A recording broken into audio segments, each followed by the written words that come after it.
ஆறாம் வகுப்பு முதல் 12ஆம் வகுப்பு வரை தமிழ் வழியில் பயின்ற 4,25,000 மாணவிகள் புதுமை பெண் திட்டத்தால் இதுவரை பயன்பெற்றுள்ளனர். வரலாற்று சிறப்புமிக்க புதுமை பெண் திட்டம் பற்றிய குறும்படத்தை இப்போது பார்க்கலாம்.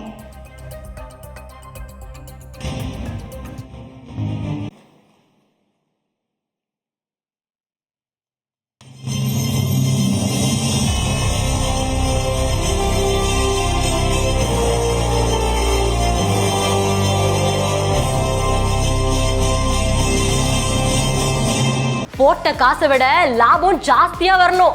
இங்க ஒருத்தர் ஆயில் மில் நடத்தி மாசம் பல லட்சம் ரூபாய் சம்பாதிக்கிறார். எப்படின்னு தெரிஞ்சுக்க ஃப்ரீடம் ஆப்பை டவுன்லோட் பண்ணுங்க.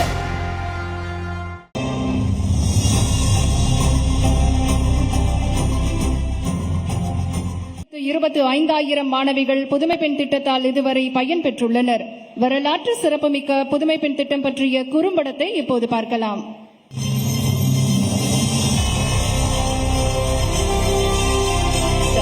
இத்திட்டம் தொடங்கப்பட்டது முதல் தற்போது வரை சுமார் 4.25 லட்சம் மாணவிகள் பயனடைந்துள்ளனர்.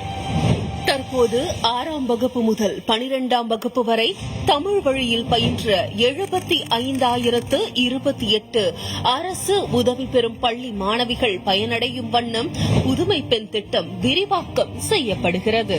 மாதந்தோறும் வழங்கப்படும் 1000 ரூபாய் பொருளாதார ரீதியாக பின்தங்கிய மாணவிகளின் சிறு சிறு தேவைகளை பூர்த்தி செய்ய பயன்படுகின்றது.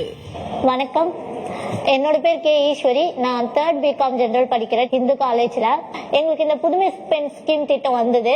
இது வந்ததுக்கு அப்புறம் நான் வீட்டுல யாரோட ஹெல்ப்புமே இல்லாம எனக்கு வேண்டிய தேவைகளா இருக்கட்டும், நான் இப்ப காலேஜுக்கு வரதா இருக்கட்டும், அது எல்லாமே இந்த ஸ்கீம் மூலமா தான் நடந்திருக்கு.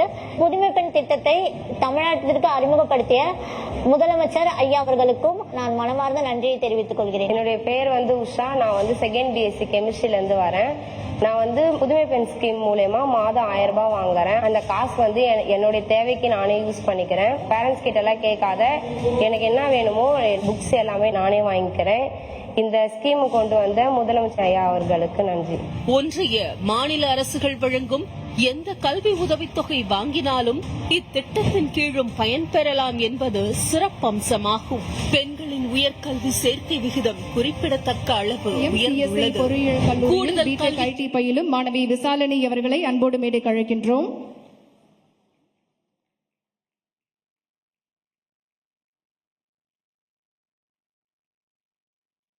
தொடர்ந்து கூடுதல் தகவல்களை செய்தியாளர் ராமசுந்தரத்திடம் கேட்கலாம். ராமசுந்தரம், வணக்கம். இது தொடர்பான கூடுதல் விவரங்களை பதிவு பண்ணுங்க.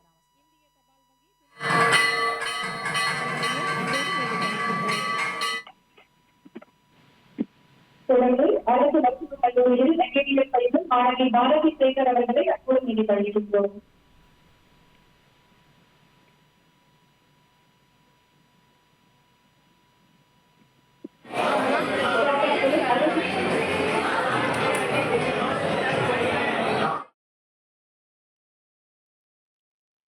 அடுத்ததாக துளசி சட்ட கல்லூரியில் பயிலும் மாணவி ஜெரின் ரோசி அவர்களை அன்போடு மேடைக்கு அழைக்கின்றோம். இவர்களோடு இந்தியன் ஓவர்சீஸ் வங்கி மண்டல மேலாளர் திரு லட்சுமி நரசிம்மன் அவர்களையும் அன்போடு அழைக்கின்றோம்.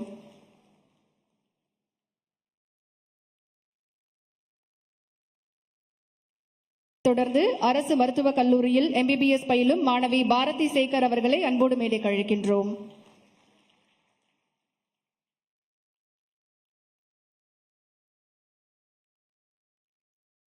சாத்தான்குளம் அரசு தூத்துக்குடி மாவட்டத்தில் நடைபெறக்கூடிய அரசு விழாவில் தமிழக முதலமைச்சர் மு க ஸ்டாலின் கலந்து கொண்டு புதுமை பெண் திட்டத்தின் 3.0 திட்டத்தை தற்போது தொடங்கி வைத்திருக்கிறார்.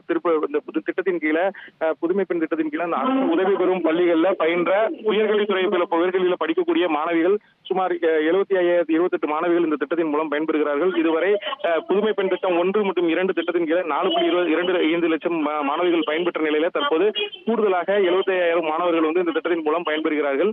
இந்த திட்டம் ஏற்கனவே செயல்படுத்தப்பட்ட நிலையில மாநில திட்டக்குழு மூலம் பல்வேறு ஆய்வுகள் நடத்தப்பட்டதுல புதுமை பெண் திட்டம் கொண்டு வரப்பட்டதன் காரணமாக இந்த ஆண்டு மட்டும் 34% பேர் மாணவிகள் மட்டும் 34% பேர் கூடுதலாக உயர்கல்வி பயன்பெறுவதாக அரசு சார்பில் தகவல் தெரிவிக்கப்பட்டிருக்கிறது. மேலும் இந்த புதுமை பெண் திட்டத்தில் திட்டத்தின் வெற்றியின் தொடர்ச்சியாக தமிழ் புதல்வர் திட்டம் உள்ளிட்ட திட்டங்களும் செயல்படுத்தப்பட்டிருப்பதாக தெரிவிக்கப்பட்டிருக்கிறது. தூத்துக்குடியில் நடைபெற்ற நிகழ்ச்சியில தமிழக முதலமைச்சர் மு.க. ஸ்டாலின் தற்போது இந்த மாணவிகளுக்கான அந்த வங்கி பரிவர்த்தனை அட்டையை வழங்கி இந்த திட்டத்தை தொடங்கி வைத்திருக்கிறார். இந்த திட்டம் தொடங்கப்பட்ட நிகழ்ச்சியில தமிழக முதலமைச்சர் மற்றும் பல்வேறு நலத்திட்ட உதவிகள் 32 மாற்றுத்திறனாளிகளுக்கு நலத்திட்ட உதவிகளும் வழங்கியிருக்கிறார். இந்த நிகழ்ச்சியில நாடாளுமன்ற உறுப்பினர் கனிமொழி, அமைச்சர்கள் அன்பின் மகேஷ் பொய்யாமொழி, அனிதா ராதாகிருஷ்ணன் மற்றும் கீதா ஜீவன் உள்ளிட்டோர் கலந்து கொண்டிருக்கிறார். விவரங்களுக்கு நன்றி ராமசுந்தரம்.